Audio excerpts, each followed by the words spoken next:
Donc un atome, en fonction des modifications qu'on va lui apporter, va pouvoir donner naissance soit à un type de particules qu'on appelle les ions, soit à un autre type de particules qu'on appelle les isotopes. Alors on va définir au travers de ce petit schéma, on va résumer les deux situations. Donc vous remarquerez qu'à chaque fois, quand je commence à dessiner, les 4 protons qui constituent le noyau de l'atome. Donc ici, si je légende, en bleu, j'ai les protons. Donc le point commun à tous ces édifices dont je parle, ça sera justement ma transition avec ce qu'on va voir juste après, la notion d'élément chimique, c'est le nombre de protons. Donc le nombre de protons à l'intérieur du noyau, on n'y touche jamais. À partir de là, on va pouvoir jouer sur deux choses, le nombre d'électrons qui orbitent ou le nombre de neutrons qu'il y a à l'intérieur du noyau. Si jamais on décide de modifier, soit en ajoutant, soit en enlevant des électrons qui gravitent autour du noyau, on va de ce fait perdre l'électroneutralité, puisque je vous rappelle que ici les 4 charges positives sont neutralisées par les 4 charges négatives portées par les électrons. Donc ici j'ai bien 4 charges positives, j'y touche pas, mais ici je vais avoir un nombre d'électrons différent de 4. Alors ça peut être 3, ça peut être 2, ça peut être 5, ça peut être 6. Dans mon exemple j'ai choisi 5 électrons. Donc cette fois-ci j'ai un édifice qui perd son électroneutralité, il est électriquement chargé. Cet édifice s'appelle un ion. Un ion est donc un édifice qui a perdu son électroneutralité.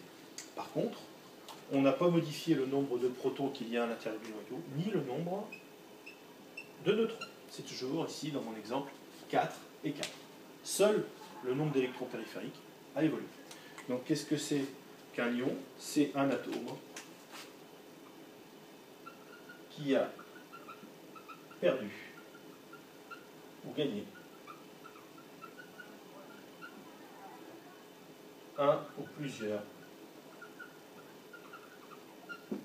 électrons.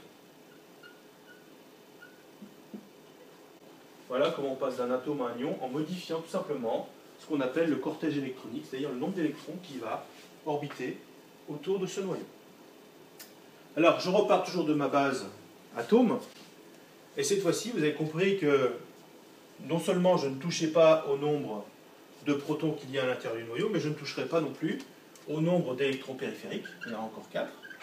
Pourquoi? Parce que sinon, si je modifiais ce nombre d'électrons périphériques, je passerais à l'ion. C'est ce que je viens de décrire. Donc cette fois-ci, c'est la quantité de neutrons à l'intérieur du noyau qui va être différente. Ici, je vais en dessiner 5. Par contre, il y a une constante, c'est toujours le nombre de protons. Eh bien, quand on a deux atomes qui ont pour seule différence le nombre de neutrons qu'ils possèdent à l'intérieur de leur noyau, cette fois-ci, on parle d'isotopes.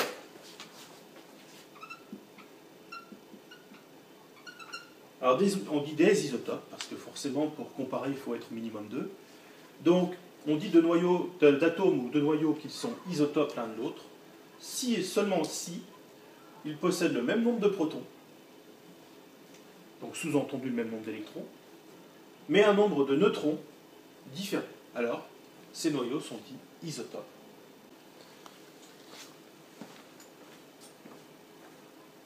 Alors si on rentre un petit peu plus dans le détail pour expliquer la constitution d'un ion, donc toujours de point de vue un petit peu métaphorique, j'ai dessiné ici un atome avec dans son noyau 4 protons qui portent 4 charges positives, et 4 électrons qui portent 4 charges négatives. Les charges positives étant portées par les protons, étant compensées par les charges négatives portées par les électrons. Donc du point de vue électrique, l'atome est électriquement neutre, la balance des charges est pile poil équilibrée, puisqu'ici nous avons les 4 charges positives portées par les 4 protons, et de l'autre côté nous avons les 4 charges négatives portées par les 4 électrons. Or nous venons de voir qu'un ion est issu d'un atome qui a gagné ou perdu un ou plusieurs électrons.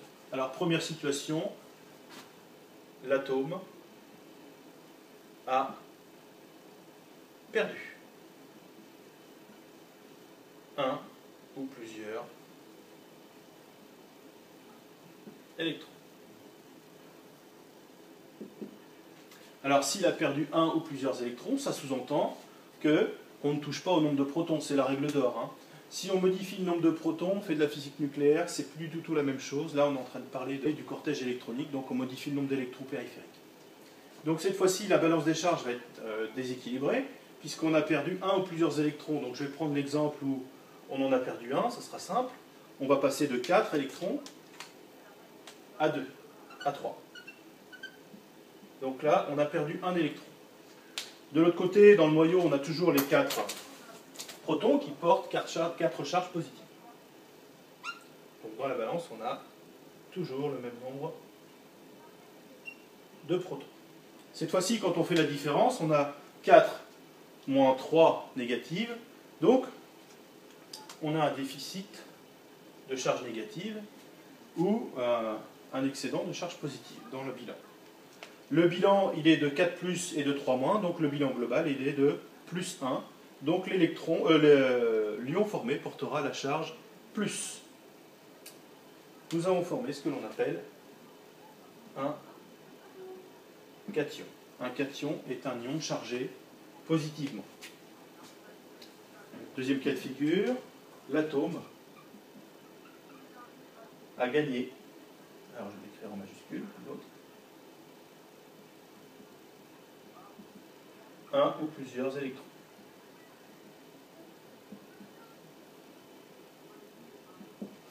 Alors c'est exactement la même chose, mais je dirais, cette fois-ci c'est le contraire.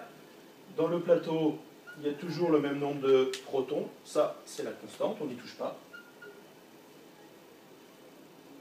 Il y en a 4. Mais cette fois-ci, l'atome a gagné un ou plusieurs électrons, donc il en a plus que 4. Ça c'est la seule chose dont on est sûr. Donc la balance est déséquilibrée du côté des charges négatives cette fois-ci.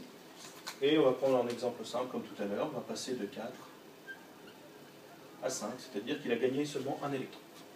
Nous venons de fabriquer un ion chargé négativement qui s'appelle un anion. Alors les cations vont s'écrire du type X N+, et les anions du type X N-. N étant un entier, par exemple, dans mon exemple, N vaut 1, c'est la différence entre le nombre de charges positives et le nombre de charges négatives. Donc ici, c'est 4 plus moins 3 moins, donc ça sera 1 plus. N vaut 1, donc c'est du X plus. Ici, c'est 4 moins, 5 moins moins 4 plus, donc ça fait 1 moins. Donc ici, ça s'appellerait un ion X 1 moins, c'est-à-dire X moins. N vaut 1 là aussi.